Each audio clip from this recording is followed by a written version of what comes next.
اعوذ باللہ من الشیطان الرجیم بسم اللہ الرحمن الرحیم۔ السلام علیکم پیارے بھائیوں، آج کی جو ویڈیو ہے وہ بڑی اہم ہے، اس لیے میں چاہتا ہوں کہ پہلے چل کر ویڈیو دیکھتے ہیں اور پھر میں جو گفتگو کروں گا وہ انشاءاللہ بعد میں کروں گا۔ آج کی جو ویڈیو کا ٹائٹل ہے وہ یہ ہے کہ علی بھائی کو مسجد سے کیوں نکالا گیا۔ آخر علی بھائی نے ایسی کون سی گستاخی کی تھی کہ مسجد کے مولوی صاحب نے انہیں بازو سے پکڑ کے باہر نکال دیا؟ تو چلیے پہلے ویڈیو دیکھتے ہیں، پھر بعد میں انشاءاللہ اس پہ بات کرتے ہیں۔ وَمَنْ أَظْلَمُ مِمَّنْ مَنَعَ مَسَاجِدَ اللَّهِ أَنْ يُذْكَرَ فِيهَا اسْمُهُ وَسَعَى فِي خَرَابِهَا۔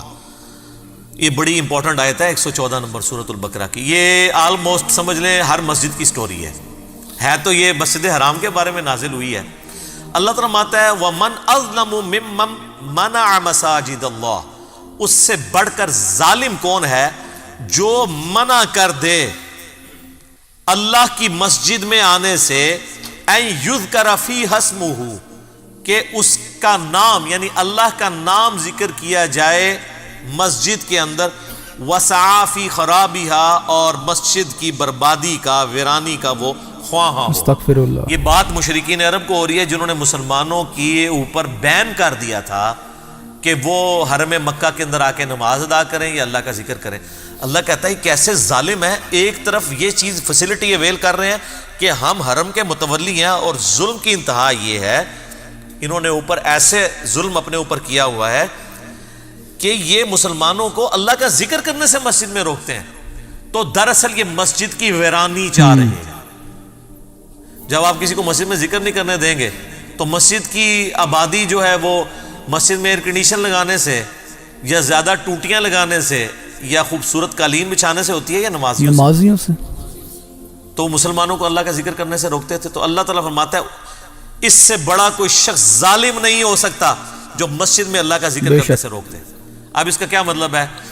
آج بھی کوئی مسلمان، کوئی مولوی، کوئی دین کا ٹھیکیدار آپ کو مسجد میں نماز پڑھنے سے، اللہ کا ذکر کرنے سے، ایون حلقہ بنا کے درس قرآن کرنے سے بھی نہیں روک سکتا۔ درس قرآن کرنا بھی تو اللہ کا ذکر ہے۔ تو سر کسی مسجد میں آپ کر کے بتائیں، آپ نمازیوں کو درس نہ دیں امام کی جگہ پہ کھڑے ہو کے، سارے نمازی چلے جائیں، آپ اپنے 2-3 دوستوں کو لے کے بیٹھ جائیں اور ترجمے والا قرآن کھول کے آپس میں کریں۔ تو اب مولوی کو کس چیز کی پیڑ ہے؟ پہلے تو تھا میری پوسٹ چھن رہی ہے، کیونکہ وہ کہتا ہے میں نے درس دینا ہے، اسی لیے آپ کو رمضان میں اس نے قابو کیا ہوتا ہے، فجر میں بھی درس، ظہر میں بھی درس، عصر میں بھی درس، مغرب میں بھی، عشاء میں بھی۔ اور اعتکاف والوں کا تو ایسا بینڈ بجا ہوتا ہے بیچارے، وہ کہتے ہیں ہم بیٹھے اعتکاف تھے، ادھر ان کے درس بھگتنے پڑ رہے ہیں ہمیں، چلو ایک درس دو۔ وہ بھی کہتے ہیں پورے سال دی کسر کٹا کے کتنے سو۔ لیکن ایک بندہ امام مسجد کی پوسٹ پہ نہیں بیٹھا ہوا، اس نے عام نمازیوں کی طرح نماز ادا کی ہے، سارے نمازی چلے گئے، جوتیاں بھی خالی ہو گئیں، مسجد کی لائٹیں بھی آف ہو گئیں، اب 2-3 دوست بیٹھ کے قرآن سرکل ایک بنا دیتے ہیں۔ آپ کا کیا خیال ہے مسجد میں ایسے کو کرنے دے گا؟ تو مجھے بتائیں مشرکین عرب جو نبی علیہ السلام کو حرم میں نہیں نماز پڑھنے دیتے تھے، ان میں اور ہمارے علماء میں کیا فرق ہے؟ لیکن یہاں آپ کر کے دیکھیں تو مجھے بتائیں پھر اسلام کے ساتھ سب سے بڑی دشمنی کون کر رہا ہے؟ اس اسلام کا ٹھیکیدار اور کسٹوڈین یعنی مولوی۔ اور یہ وہی نیچر ہے۔ اللہ تعالیٰ فرماتا ہے اس سے بڑا ظالم کوئی نہیں جو مسجد میں اللہ کا ذکر کرنے سے روک دے اور وہ اس کی ویرانی کا خواہاں ہو۔ اولئک ما کان لہم ان یدخلوها الا خائفین، اور ان کے لیے تو مناسب نہیں تھا مگر یہی کہ یہ خود بھی مسجد حرام میں اللہ کے گھر کے اندر داخل ہوتے ہیں مگر ڈرتے ہوئے۔ تو 2007-8 کی بات ہے، اسلام آباد کی ایک مسجد میں نا I-10 کے اندر ہم صرف ٹوٹلی 2 یا 3 بندے، کبھی 3 کبھی 2، 3 یا 2 بندوں سے یار تکلیف ہو سکتی کسی کو۔ اور یہ آج والا انجینئر محمد علی مرزا نہ سمجھیے گا، آج تو اکیلے کو اس سے بھی تکلیف ہوگی۔ اس زمانے میں جب میں ایک گمنام آدمی تھا، ایک عام آدمی جس کو کوئی جانتا نہیں کہ اس نے کیا کام ڈالنا ہے آگے جا کے، تو نہ ہماری عادت ہوتی تھی کہ ہم نہ زیادہ وقت مسجد میں گزاریں۔ صحابہ کی ایک سنت ہے فجر سے اشراق تک بیٹھنا اور عصر سے مغرب، بلکہ عصر سے عشاء تک بیٹھنا۔ نبی الاسلام تو کئی بار مغرب سے عشاء مسلسل نوافل ہی پڑھتے تھے، مسجد میں ہی رہتے تھے۔ تو مسجد میں رہنے سے کنسنٹریشن مل جاتی ہے، ماحول بھی ہوتا ہے. تو ہم نے عصر یا مغرب کے بعد نا یعنی اپنا لیپ ٹاپ مسجد میں ساتھ لے جانا اور قرآن کا ترجمہ، صرف قرآن کا ترجمہ، کوئی تفسیر نہیں، کوئی لیکچر نہیں، عربی امام کعبہ کی آواز میں، اور ترجمہ وہ فتح محمد جلندری صاحب کا، مراج الدین خان صاحب کی آواز میں، بڑا سوز و گداز والا، اور ہلکی سی آواز لگائی ہوئی ہے. کوئی نماز بھی نہیں پڑھ رہا. مغرب سے عشاء کون نماز پڑھ رہا ہوتا ہے؟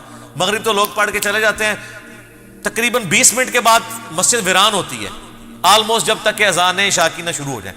اس ٹائم کو مسجد میں آتے نہیں، کوئی مغرب کا ٹرینڈ ہے کہ لوگ جلدی پڑھتے ہیں مغرب. اور پھر اتنی بڑی مسجد کے ایک کونے میں بیٹھ کے لیپ ٹاپ کے اوپر بس اتنی آواز کے 2 بندے سن سکے. 2 یا 3 دن مولوی نے برداشت کیا. اس کے بعد اس نے کہا کہ پروگرام ہے تھوڑا، کیڑے چکر ہی چو. کیا چکر ہے یار؟ چکر تو کوئی نہیں ہے، بیٹھے ہوئے ہیں. وہ کہتے نہیں کہ اٹھے ادھر سے. استغفر اللہ.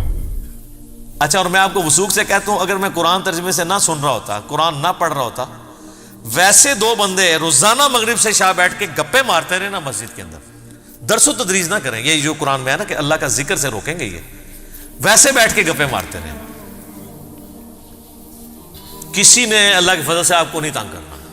ان کو تکلیف اس وقت شروع ہونی ہے جب آپ نے اللہ کا ذکر شروع کرنا ہے. تو مجھے بتائیں، یہ جو مساجد کے کسٹوڈین ہیں، یہ پھر رحمان کے ایجنٹ بنے ہوئے ہیں یا شیطان کے ایجنٹ بنے ہوئے ہیں؟ استغفر اللہ. تو اگر یہ کوئی سمجھتا ہے، یہاں 100 کے قریب لوگ بیٹھے ہیں اور ہزاروں لوگ ویڈیوز دیکھتے ہیں، اگر کوئی سمجھتا ہے نا یہ ساری تھیوریٹیکل باتیں، سر کام کر کے ویکھو اپنی مسجد ہی، رزلٹ نہ آئے تو منو آگے پھاڑ لینا. یہ دعوے نہیں ہے، یہ دلیل آپ خود چیک کر سکتے ہیں. جاؤ آج کرو، ہاں 2-3 دن ذرا تلاوت لا کے، تسی یہ موبائل فون دے نا لا کے بیٹھو، ہیڈ فون پہ نہیں لگانے. ہیڈ فون کو تو ان کو نہیں ہوگا نا مسئلہ. تھوڑی سی آواز نکال کے نا قرآن کا ترجمہ لگا دیں مسجد کے اندر. میں دیکھتا ہوں آپ 1 یا 2 دوست بیٹھ جائیں، پھر دیکھیں آپ کے ساتھ کیا کرتے ہیں. یہ تو پھر اللہ نے بتا دیا ان کے لیے کہ دنیا میں ان کے لیے رسوائی ہے، وہ تو بالکل ہمیں نظر آ رہی ہے. دنیا میں اگر سب سے زیادہ کوئی رسوائی دیکھ رہا ہے تو یہی طبقہ دیکھ رہا ہے، اور ابھی آخرت کا بہت بڑا عذاب ان کے لیے باقی ہے. اللہم اجرنا من النار، آمین. جی تو پیارے بھائیوں، دیکھیے آپ نے ویڈیو. پیارے بھائیوں، قرآن پاک ایک خالصتاً نور ہدایت ہے، ایک اللہ تعالیٰ کا کلام ہے.